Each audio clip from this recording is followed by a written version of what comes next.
கரூர் கூட்டு நெரிசல் சம்பவம் தொடர்பான விசாரணையில் பங்கெடுப்பதற்காக விஜய் டெல்லி செல்கிறார்.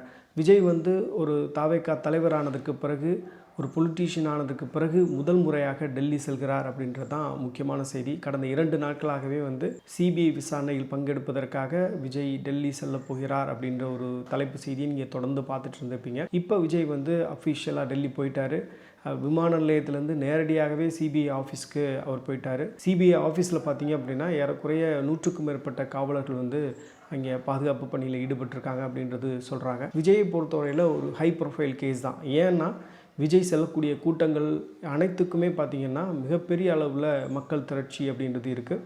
அது மட்டும் இல்லாமல் அவருக்கு ஒரு பெரிய ஃபேன் பேஸ் அப்படின்றது நேச்சுரலாக க்ரியேட் ஆகிருக்கு. இப்போ இந்த விஷயத்தை பொறுத்தவரையில் விஜய் தன்னுடைய எதிர்ப்பை காட்டும் வகையில், விஜய் தன்னுடைய சோகத்தை காட்டும் வகையில் அவர் கருப்பு சட்டை அணிந்து டெல்லிக்கு போயிருக்கார் அப்படின்னு சொல்கிறாங்க. கரூர் துயர சம்பவம் தொடர்பான எல்லா விசாரணையும் பார்த்தீங்க அப்படின்னா இதற்கு முன்பு கரூரில் வைத்தே விசாரணை மேற்கொள்ளப்பட்டது. சிபிஐக்கு சென்னையிலேயும் ஆஃபீஸ் இருக்குது. சென்னையிலே வச்சு விஜய் விசாரிச்சிருக்கலாமே, இல்லை கரூரில் கூப்பிட்டு விசாரிச்சிருக்கலாமே, ஏன் டெல்லிக்கு கூப்பிட்டு விசாரிக்கிறாங்க அப்படின்ற ஒரு கேள்வி அப்படின்றது தொடர்ச்சியாக எல்லாரும் மத்தியிலுமே அந்த கேள்வி இருந்தது. இப்போ விஜய் தன்னுடைய எதிர்ப்பை காட்டக்கூடிய வகையில் தான் கருப்பு சட்டை அணிந்து செல்கிறார் அப்படின்றது. ரெண்டாவது இது ப்ராசஸ் பண்ண முடியாத ஒரு துயர சம்பவம். ஏன்னா விஜய்க்காக கூடிய கூட்டம், விஜயை பார்க்க வந்த 41 பேர் உயிரிழந்திருக்காங்க அப்படின்றது நிச்சயமாக விஜய்க்கே பெரிய ஒரு பேரதிர்ச்சியாக இருந்திருக்கும்.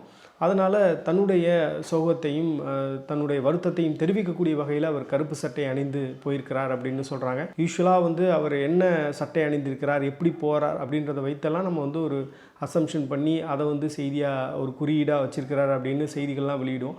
அந்த வகையில் பார்க்கும் பொழுது இன்றைக்கி தன்னுடைய வருத்தத்தை தெரிவிக்கக்கூடிய வகையிலையும் மத்திய அரசுக்கு எதிர்ப்பை தெரிவிக்கக்கூடிய வகையிலையும் அவர் கருப்பு சட்டை அணிந்திருப்பதாக அவருடைய ரசிகர்கள் டீகோட் பண்ணிகிட்டு இருக்காங்க. இப்போ சிபிஐ அலுவலகத்தில் எப்படி விசாரணை நடைபெறும் அப்படின்றதெல்லாம் நிறைய பேருக்கு தெரியாது. நிறைய பேருக்கு இருக்கக்கூடிய கேள்வியும் கூட விஜய் ட்ரில் பண்ண போகிறாங்க, விஜய் அடுக்கடுக்கான கேள்விகளால் துளைக்க போகிறாங்க, விஜய் என்ன செய்ய போகிறார் அப்படின்லாம் நிறைய தகவல்கள் சொல்லிகிட்ருக்காங்க. இப்போ விஜய்க்கு அனுப்பப்பட்ட சம்மன் அப்படின்றது BNSS 179 அப்படின்ற ஒரு செக்ஷன் கீழே தான் இந்த சம்மனே அனுப்பிச்சிருக்காங்க. விஜயை ஒரு விட்னஸாக கூப்பிட்டு விசாரிக்க போகிறாங்களே தவிர விஜய் ஒரு சஸ்பெக்டாக இன்னும் இந்த கேஸில் சிபிஐ கன்சிடர் பண்ணலை அப்படின்றது தான் இதில் இருக்கக்கூடிய ஒரு முக்கியமான விஷயம். இப்போ விஜய் சிபிஐ விசாரணைக்கு ஒத்துழைக்காமல் அவர் ஒரு வாய்தா கேட்டிருக்கலாம், இல்லை அவர் அவருடைய அட்வொகேட் மூலமாக தன்னுடைய பதிலை கொடுத்துருக்கலாம், என்ன வேணாலும் செய்திருக்கலாம். ஆனால் விஜயை பொறுத்தவரையில் இந்த வழக்கில் உண்மைத்தன்மை இருக்கிறது, தங்கள் பக்கம் இருக்கிறது. அதே மாதிரி இந்த வழக்கை பொறுத்தவரையில் ஒரு டிரான்ஸ்பரண்டாக அணுகணும், இதில் யார் தான் தவறு செய்தார்கள் அப்படின்றத வெளிச்சத்துக்கு கொண்டு வரணும் அப்படின்றது விஜயுடைய நோக்கமாக கூட இருக்கலாம். ஏன்னா இப்போ தாவேகாவினரை பொறுத்தவரையில் இதில் திமுக தான் இதில் சதி செய்திருக்கிறது அப்படின்ற ஒரு குற்றச்சாட்டை தொடர்ச்சியாக முன் வச்சிட்ருக்காங்க. ஸோ இந்த என்டையர் ப்ராசஸில் நம்ம முழு ஒத்துழைப்பு வழங்கணும் அப்படின்றது கூட அவர்களுடைய எண்ண ஓட்டமாக இருந்திருக்கலாம்.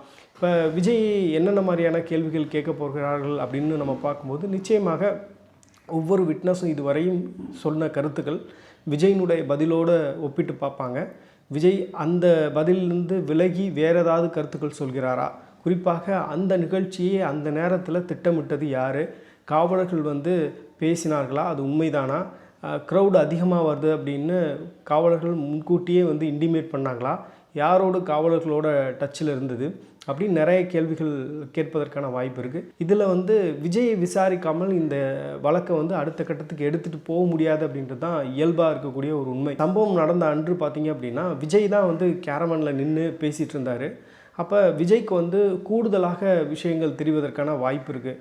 மயங்கி விழுந்ததை பார்த்தாரா, இல்லை யாராவது அங்கேயே இறந்து போய்விட்டார்களா, அதெல்லாம் பார்க்க முடிந்ததா, அங்கே என்ன நடந்தது அப்படின்னு ஆக்சுவல் சிச்சுவேஷன் என்ன அப்படின்றது விஜய்க்கு தெரிந்திருப்பதற்கான வாய்ப்புகள் அதிகம். ஏன்னா அவர் மட்டும்தான் அந்த பஸ் மேலே நின்று பேசிகிட்டு இருந்தார், மற்றவர்களெல்லாம் கீழே தான் இருந்தார்கள்.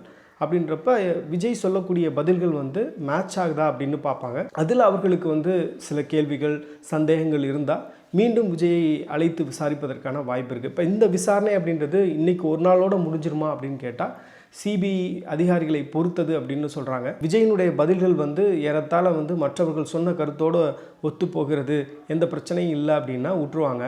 இல்லைன்னா விஜயிடம் மேலும் சில கேள்விகள் கேட்க வேண்டும் அப்படின்னு சொல்லிட்டு அவர் வந்து டெல்லியில் நாளைக்கும் விசாரணைக்கு வருமாறு அவர்கள் கேட்பதற்கான வாய்ப்பு இருக்குது. இந்த டைம் அப்படின்றது ஒரு ஃபெஸ்டிவல் சீசன். இந்த சீசனில் வந்து விஜய் வந்து வலுக்கட்டாயமாக நீங்கள் வந்து இங்கே டெல்லியில் இருக்கணும் நாளைக்கு விசாரணைக்கு அப்படின்னு சொல்லுவாங்களா அப்படின்றது தெரில. மேபி அவங்களும் புரிஞ்சுப்பாங்கன்னு நினைக்கிறேன். இது ஃபெஸ்டிவல் சீசன். அதற்கு முக்கியமான காரணம் என்ன அப்படின்னு பார்த்தீங்கன்னா, விஜய்க்கு அனுப்பப்பட்ட சம்மன் அப்படின்றது BNSS 179. இதன்படி பார்த்தீங்க அப்படின்னா நீங்கள் ரொம்ப கட்டாயம்லாம் படுத்த முடியாது. வரக்கூடிய விட்னஸஸ்க்கும் சில லெவரேஜஸ் வந்து கொடுக்க வேண்டியது இருக்குது. அதில் பார்த்தீங்கன்னா 15 வயதுக்கு உட்பட்டவர்களை வந்து விசாரிக்க முடியாது, 60 வயதுக்கு மேற்பட்ட பெண்களை வந்து விசாரிக்க முடியாது, அதே மாதிரி மாற்றுத்திறனாளிகளை வந்து விசாரிக்க முடியாது. அதே மாதிரி நீங்கள் வந்து வரக்கூடியவர்களுக்கு அவர்களுக்கான பயண செலவுகளை நீங்கள் கொடுக்கணும் அப்படின்னு நிறைய விஷயங்கள் இருக்குது. கொஞ்சம் லெவரேஜ் கொடுக்கக்கூடிய ஒரு செக்ஷனில் தான் வந்து விஜய்க்கு சம்மன் அனுப்பியிருக்கிறாங்க. அதன் அடிப்படையில் பார்க்கும்போது கட்டாயப்படுத்த முடியாது. மேபி விஜய் வந்து நீங்கள் நாளைக்கு கூப்பிட்டாலும் நான் வர்றதுக்கு தயார் அப்படின்னு சொன்னார் அப்படின்னா நாளைக்கும் இந்த விசாரணை தொடர்வதற்கான வாய்ப்பு இருப்பதாக நிறைய பேர் சொல்கிறாங்க. விஜய் இன்றைக்கி நைட்டு வந்து டெல்லியில் ஸ்டே பண்ணுறதுக்கான வாய்ப்புகளும் அதிகம் அப்படின்னு சொல்கிறாங்க. விஜயை பொறுத்தவரையில் அவர் ஒரு பொலிட்டீஷியன். நான் ஏற்கனவே சொன்ன மாதிரி விஜய் கலந்து கொள்ளக்கூடிய ஒவ்வொரு நிகழ்வுகள்லையும் பார்த்திங்கன்னா அதுக்கு ஒரு பெரிய மீடியா பப்ளிசிட்டி கிடைக்குது. அதுக்கான இன்ட்ரெஸ்ட் அப்படின்றது ஜென்ரல் பப்ளிக்டேருந்து இருக்குது. மீடியா வந்து அதை எக்ஸ்டென்சிவாக கவர் பண்ணுறாங்க. அவர் போகக்கூடிய கூட்டங்கள்லாம் பார்த்திங்கன்னா மிகப்பெரிய அளவில் மக்கள் திரள் வந்து வருது. அப்படின்றத வைத்து ஒரு முக்கியமான பொலிட்டீஷியன் இவரோட நம்ம வந்து காண்டாக்ட் வச்சுக்கணும் அப்படின்னு நிறைய பொலிட்டீஷியன்ஸ் வந்து நினைப்பதற்கு வாய்ப்பு இருக்குது. டெல்லினாலே வந்து ஒரு பவர் சென்டர். ஸோ இப்போ டெல்லியில் இருக்கக்கூடிய மற்ற கட்சிகளை சார்ந்த தலைவர்கள் கூட ஒரு ரேப்போ வந்து விஜயோடு நம்ம பில்ட் பண்ணலாம் அப்படின்னு நினைத்து அவரை சந்திப்பதற்கான வாய்ப்புகள் அப்படின்றது இருக்குதுன்னு சொல்கிறாங்க. 2 இடத்துல வந்து அவங்க ஹோட்டல் புக் பண்ணியிருப்பதாக சொல்கிறாங்க. ஒன்று வந்து ITC மௌரியா, அப்புறம் தாஜ். இதில் மொத்தம் 13 பேர்த்துக்கு வந்து புக் பண்ண சொல்லியிருக்கிறாங்க அப்படின்ற ஒரு தகவலும் இருக்குது. ஸோ இப்போ விஜய் வந்து இன்றைக்கி நைட்டு ஸ்டே பண்ணுறதுக்கான வாய்ப்புகளும் இருக்குது அப்படின்னு தான் பார்க்க வேண்டியது இருக்குது.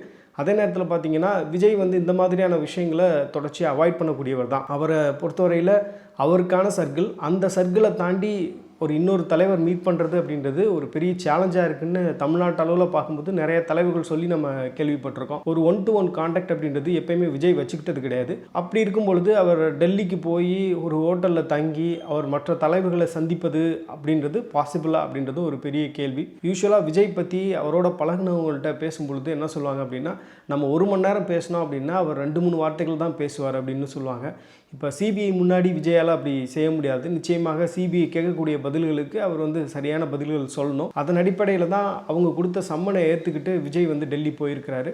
அப்படின்றப்ப நிச்சயமாக CBI கேட்கக்கூடிய ஒவ்வொரு கேள்விகளுக்கும் பதிலளிப்பார் அப்படின்னு நினைக்கிறேன். அது மட்டும் இல்லாமல் இன்றைக்கி வந்து ஜனநாயகன் பற்றியான ஒரு முறையீடு அப்படின்றது உச்சநீதிமன்றத்துடைய தலைமை நீதிபதி முன்பு இருக்கும் அப்படின்னு நேற்று வரையும் பேசப்பட்டது. அதிகாலையில் பார்த்தோம் அப்படின்னா இன்றைக்கி அவங்க வந்து மென்ஷன் பண்ண போகிறதில்ல, முறையிட போகிறதில்ல.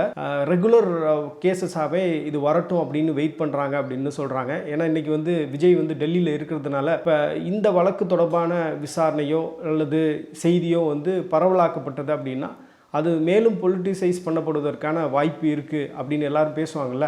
அதனால வந்து இன்றைக்கி அவங்க வந்து மென்ஷன் பண்ணலை அப்படின்னு சொல்கிறாங்க. மேபி நாளைக்கு மென்ஷன் பண்ணுவதற்கு வாய்ப்பு இருக்குது அப்படின்னு நான் நினைக்கிறேன். அப்படி மென்ஷன் பண்ணாங்கன்னா உடனடியாக நாளைக்கோ அல்லது நாளை மறுதினமோ இந்த வழக்கு விசாரணைக்கு வருவதற்கு வாய்ப்பு இருக்குது. இப்படியே அவங்க மென்ஷன் பண்ணலை அப்படின்னா வெள்ளிக்கிழமை இந்த வழக்கு விசாரணைக்கு வர வாய்ப்பு இருப்பதாக சொல்கிறாங்க. ஏன்னா ஆல்ரெடி பெட்டிஷன் ஃபைல் பண்ணிட்டாங்க.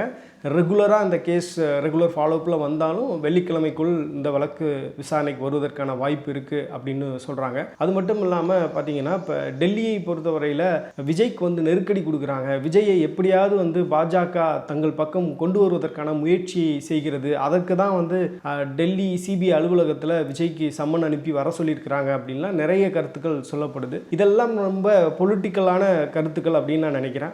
விஜயை பொறுத்தவரையில் ரொம்ப தெளிவாக சொல்லிட்டார். கொள்கை எதிரி யார் அப்படின்றத சொல்லிட்டாரு, அரசியல் எதிரி யார் அப்படின்றத சொல்லிட்டாரு. இந்த தேர்தலை பொறுத்தவரையில் அவர் பாஜகவோட அலைன் ஆனார் அப்படின்னா நிச்சயமாக அவர் மீது வைத்திருக்கக்கூடிய அந்த கிரெடிபிலிட்டி அப்படின்றது சுக்குநூறாக உடஞ்சி போயிடும்.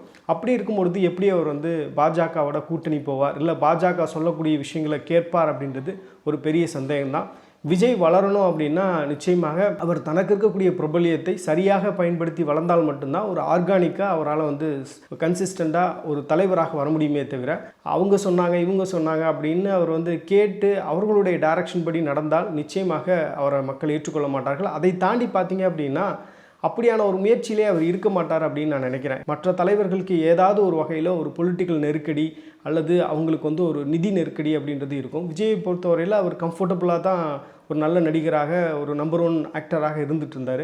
அவர் வந்து திடீர்னு பாலிடிக்ஸுக்கு வர்றது அப்படின்றது இன்னொருத்தருடைய அழுத்தத்தின் அடிப்படையில் வருவதாக நம்ம சொல்ல முடியாது. ரெண்டாவது பார்த்தீங்க அப்படின்னா, அவர் இன்றைக்கி நேற்று பிளான் பண்ண ஒரு விஷயம் கிடையாது.